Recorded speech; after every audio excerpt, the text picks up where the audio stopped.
Princess Diana dead. Oh, she died. Where's the remote? Oh my God.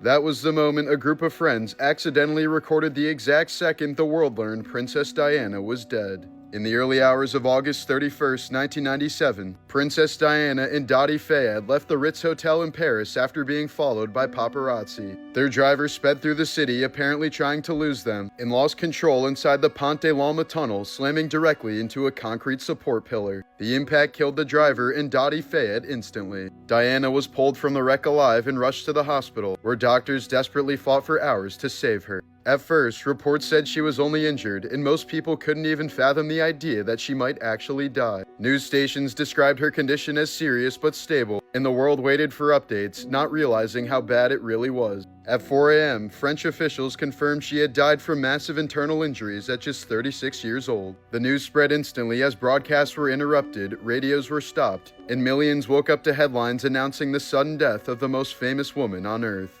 Within hours, crowds gathered outside Buckingham Palace, covering the gates with flowers and letters. One man in the car did survive the crash, Diana's bodyguard Trevor Rees-Jones. He was the only person wearing a seatbelt, but still broke just about every bone in his face, lost much of his memory, and later said the trauma haunted him for the rest of his life. Investigators later found that driver Henry Paul was heavily intoxicated and driving at extremely high speed. They also confirmed that Diana was not wearing a seatbelt, and experts believe that if she had been restrained, she likely would have survived. Her death became one of the largest public mourning events in world history, with over 2 billion people watching her funeral and an entire generation remembering exactly where they were when they heard of her passing. After her funeral, Diana was buried on a small island in the middle of a lake on her family's property in England. The grave is surrounded by water and trees and is not accessible to the public.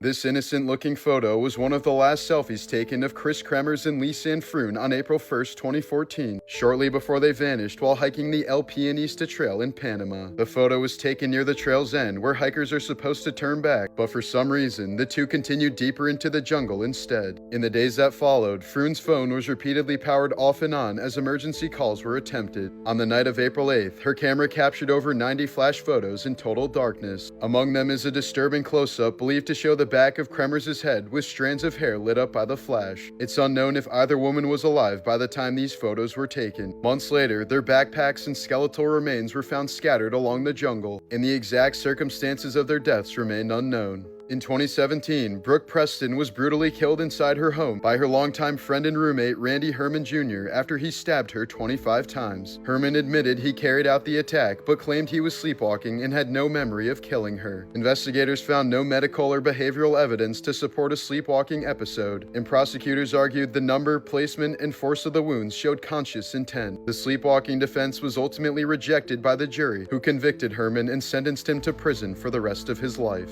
When Tupac Shakur was shot and killed at the age of 25 in September of 1996, his longtime rival, the notorious B.I.G., was reportedly devastated. Despite their very public feud, multiple people close to Biggie said he cried when he heard the news and appeared genuinely shaken, telling friends, "Shit got effed up somewhere along the way, but that was my end." The two had once been close friends, but everything changed in 1994, when Tupac was robbed and shot 5 times at a New York recording studio. Tupac believed people close to Biggie knew about the attack, especially after Biggie released the song Who Shot Ya soon afterward. Biggie insisted he had nothing to do with it and said the song had been recorded long before the shooting, but the damage was done. The East Coast-West Coast rivalry, fueled by diss tracks, media pressure, and growing paranoia about being shot, turned them into bitter enemies. But behind the scenes, Biggie reportedly feared the violence had gone too far and worried he might be next. 6 months later, Biggie was shot and killed in Los Angeles by a drive-by shooting at the young age of 24. Both murders still remain unsolved to this day, turning one of hip-hop's most famous rivalries into one of its darkest tragedies. Brett Favre built his reputation on never leaving the field, even when his brain was clearly injured. Over 2 decades, he absorbed countless hits, and later admitted he may have suffered thousands of concussions that were never diagnosed. He said there are entire games he doesn't even remember playing, including big wins and touchdown passes made when he was confused, dizzy, and disoriented. At the time, returning to play after a head injury was often praised as toughness rather than treated as a medical emergency. Favre described playing through ringing ears, flashing lights, and mental fog, classic concussion symptoms that were ignored during an era with virtually no concussion protocols. Painkillers masked the damage, allowing him to stay on the field while repeated hits accumulated. In retirement in 2024, Favre revealed he now has Parkinson's disease, a condition researchers link to long-term head trauma. His famous Iron Man streak of 297 consecutive games is now viewed by neurologists as a warning, showing how endurance in football can come at the cost of permanent brain damage. In 2021, Mexican rapper Dan Sur went viral after revealing he had surgically implanted gold chains into his scalp to replace his hair. He claimed doctors inserted medical hooks directly into his skull so the chains would permanently hang from his head, calling it gold hair. Plastic surgeons who saw the videos warned the procedure was extremely dangerous, with high risks of infection, scarring, and damage to the skull, and said that no reputable clinic would ever perform it. In 2020, a nurse named Donna Montacone, while working at Yale University's fertility center, secretly stole fentanyl from at least 175 vials intended for women undergoing egg retrieval procedures. Over a 5-month period, she replaced the powerful opioid with saline to conceal the theft, leaving patients to endure the invasive procedure with little or no pain relief. Several women later described the pain as torturous and traumatic, including at least one patient who underwent 8 retrievals while fully awake. When patients questioned the severity of the pain, Montacone allegedly assured them it was normal, delaying detection of the abuse. Investigators later determined she was diverting the fentanyl to support her own opioid addiction. She was arrested in 2020, pleaded guilty to drug tampering charges, and was later sentenced to federal prison.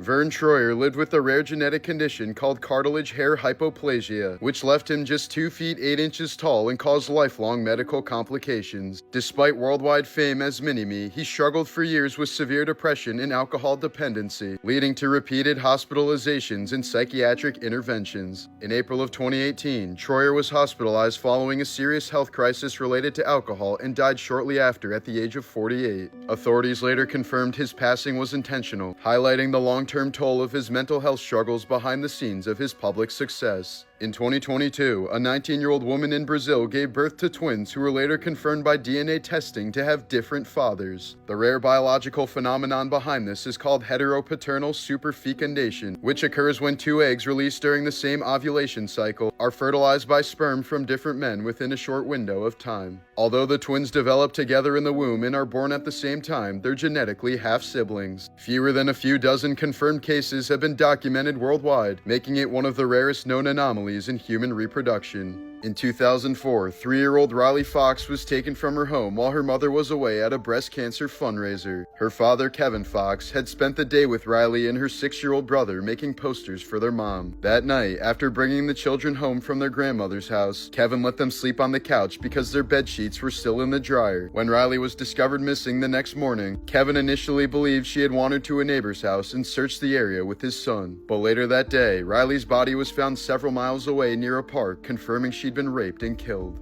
Investigators quickly fixated on Kevin, repeatedly questioning his young son and isolating Riley's mother while questioning Kevin for roughly 14 hours. He was shown horrific photos of his daughter's murder and eventually coerced into giving a false confession. DNA evidence later proved his innocence and he was released, but the ordeal had already taken its toll on Kevin's mental health. 6 years later, a woman tipped off the FBI about her former boyfriend, already in prison for crimes against a child, who had referenced Riley's case. His DNA eventually matched and he confessed, admitting he had entered the Fox home and killed Riley at a nearby park. Kevin Fox was fully exonerated and won a $9 million lawsuit against the state. The man responsible is now serving life in prison, and according to his confession, Riley's last words were, "I want my daddy." In 2022, 2 men sued Universal Studios for $5 million after paying $4 to watch the film Yesterday, only to find that Ana de Armas, prominently featured in the trailer, had been cut from the film entirely. They claimed it was false advertising, arguing that the studio sold them a lie. A judge briefly agreed that trailers could legally count as commercial speech, but the case was ultimately dismissed.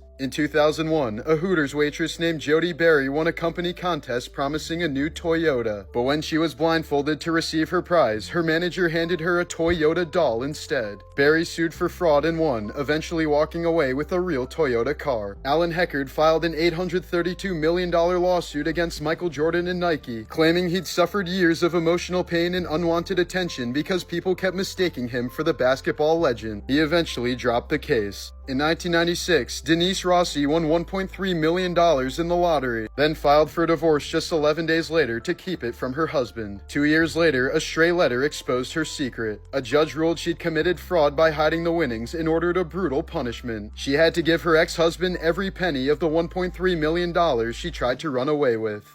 A North Carolina man was sentenced to nearly a decade in prison after one of the most disturbing neglect cases in recent history. For 6 to 8 months, 66-year-old Bonnie Kornhaber, who was bound to a wheelchair, lay helplessly on the floor of her cluttered, hoarded home after falling from her chair. Her husband Lewis admitted he never called for help because he was embarrassed about the conditions inside, leaving her to waste away surrounded by spoiled food, trash, and insects. When Bonnie finally told him she couldn't breathe, he ignored her pleas and watched TV in another room until she was dead. By the time first responders arrived, her body was covered in sores and filth, and Lewis was later convicted of second-degree murder and neglect, sealing his downfall after nearly 40 years of marriage. Real estate agent Todd Kohlhepp became known as the Amazon Review Killer after investigators uncovered sarcastic product reviews he had posted that referenced his real crimes. For years, he joked about using knives, chains, and shovels while remaining unidentified. In 2016, police traced the disappearance of Kayla Brown to his rural South Carolina property, where she was found alive, chained inside a shipping container after Kohlhepp had already murdered her boyfriend. A search of the land revealed multiple buried bodies, and Kohlhepp later confessed to killing 7 people between 2003 and 2016, including 4 victims in a long cold motorcycle shop massacre. Kim Stanger is a criminal law researcher in Ohio who lives with an extremely rare neurological condition that leaves her with no sense of touch, pain, or temperature. Her peripheral nerves don't transit any sensory signals, meaning she cannot feel injuries, burns, or pressure on her body. Doctors have described her as the only living person documented with a complete loss of somatosensation at this level. As a result, Stanger must visually monitor her body at all times to avoid unknowingly injuring herself, as even severe wounds or extreme temperatures provide no physical warning. During King Leopold II's personal rule over the Congo Free State, forced labor and terror were used to extract rubber for profit. When workers failed to meet rubber quotas, punishment was systematic and brutal, with hands or entire limbs cut off as a warning. Soldiers often mutilated or killed the workers' wives and children as well, using family terror to force compliance from entire families. The regime led to the deaths of millions through execution, starvation, disease, and torture, making it one of the most horrific colonial atrocities in history. In 2004, a massive fire broke out at the Yacuwa Bolaños supermarket in Paraguay during a busy shopping day. As smoke and flames spread, multiple exits were reportedly locked to prevent customers from fleeing with unpaid merchandise, trapping hundreds of people inside. The fire ended up killing more than 400 people, many from smoke inhalation while pressed against sealed doors. Investigators later confirmed severe safety violations, and several owners and employees were convicted, making it one of the deadliest fires in history and a stark example of profit being prioritized over human life.